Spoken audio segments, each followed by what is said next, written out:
Perkenalkan, nama saya Kevin David Simatupang dari Prodi TI.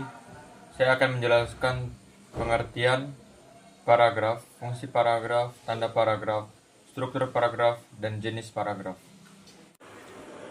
Yang pertama, pengertian paragraf.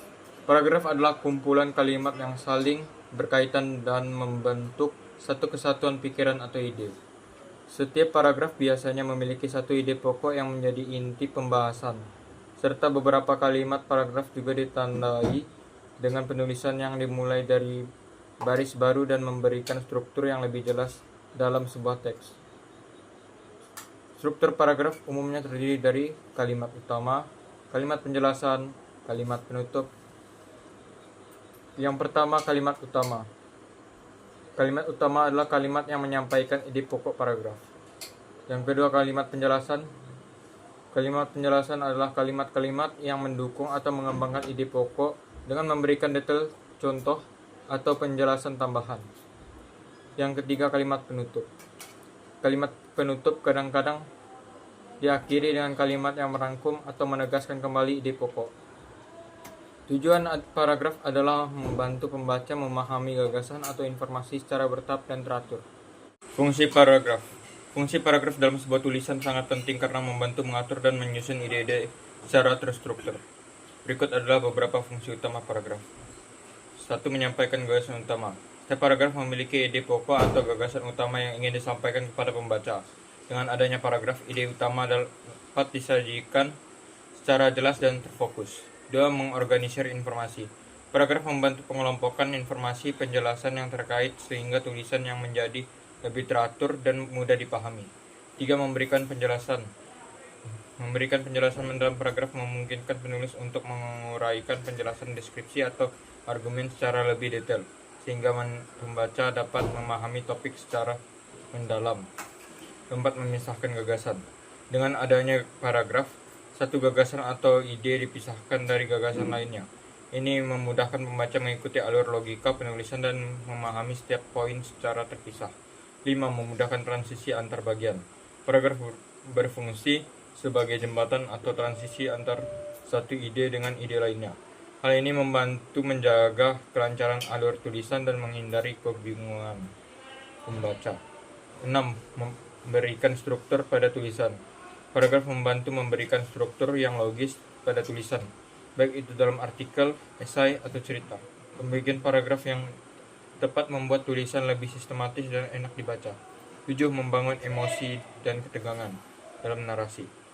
Dalam tulisan naratif, paragraf digunakan untuk membangun emosi, ketegangan, dan suasana tertentu, membantu pembaca merasa lebih terlibat dalam cerita. Selanjutnya, tanda paragraf. 1. Indentasi. Indentasi adalah penambahan ruang atau sekitar 5-7 karakter di awal kalimat pertama paragraf. Cara ini banyak digunakan dalam penulisan tradisional, terutama dalam esai, novel, atau artikel cetak. Contohnya, teknologi telah mengubah cara kita hidup dari komunikasi hingga transportasi. Kemajuan teknologi terus memberikan solusi yang lebih efisien bagi berbagai masalah sehari-hari. Dari contoh tersebut, kalimat pertama dari paragraf diberi jarak melalui indentasi untuk menunjukkan dimulainya paragraf baru. 2. Spasi antar paragraf. Dalam penulisan digital seperti blog, artikel online, atau dokumen, penggunaan spasi antar paragraf lebih sering digunakan daripada indentasi.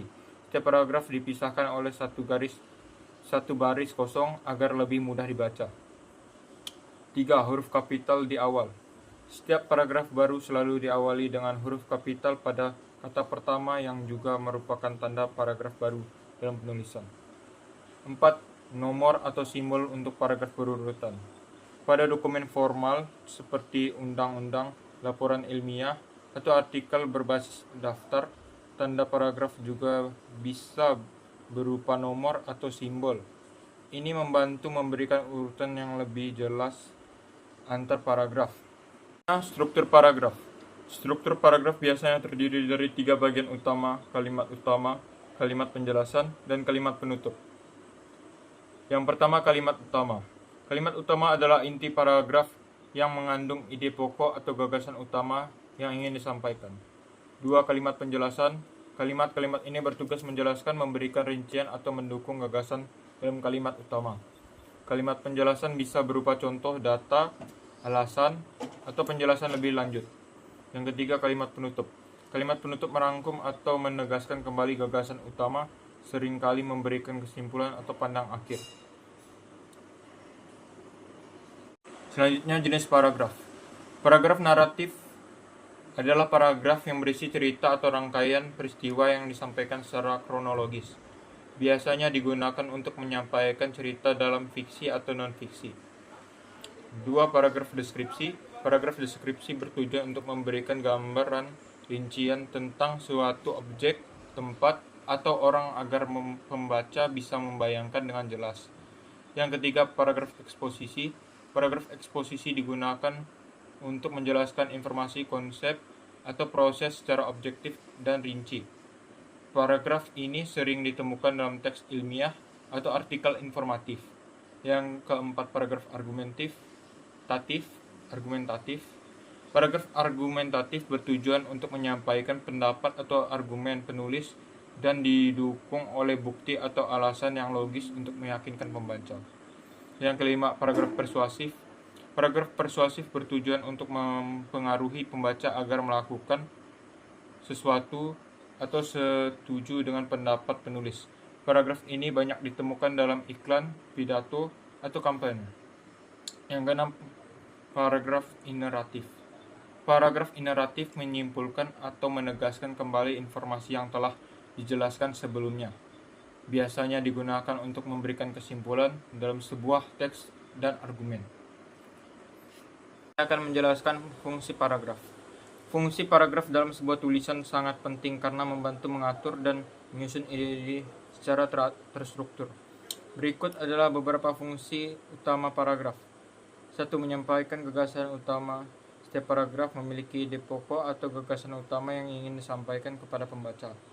2. Mengorganisir informasi. Paragraf membantu mengelompokkan informasi atau menjelaskan yang terkait sehingga tulisan yang lebih teratur dan mudah dipahami. 3. Memberikan penjelasan mendalam. Paragraf memungkinkan penulis untuk menguraikan penjelasan, deskripsi, atau argumen secara lebih detail. 4. Memisahkan gagasan. Dengan adanya paragraf, satu gagasan atau ide dipisahkan dari gagasan lainnya. Ini memudahkan pembaca mengikuti alur logika penulis dan memahami setiap poin secara terpisah. 5. Memudahkan transisi antar bagian. Paragraf berfungsi sebagai jembatan atau transisi antar satu ide dengan ide lainnya. 6. Memberikan struktur pada tulisan. Paragraf membantu memberikan struktur yang logis pada tulisan, baik itu dalam artikel, esai, atau cerita. 7. Membangun emosi atau ketegangan dalam narasi. Dalam tulisan naratif, paragraf digunakan untuk membangun emosi, ketegangan, atau suasana tertentu, membantu membaca merasa lebih terlibat dalam cerita. Itulah beberapa pengertian dari paragraf, fungsi paragraf, tanda paragraf, struktur paragraf, dan jenis paragraf. Mohon maaf atas keterlambatannya. Sekian, terima kasih.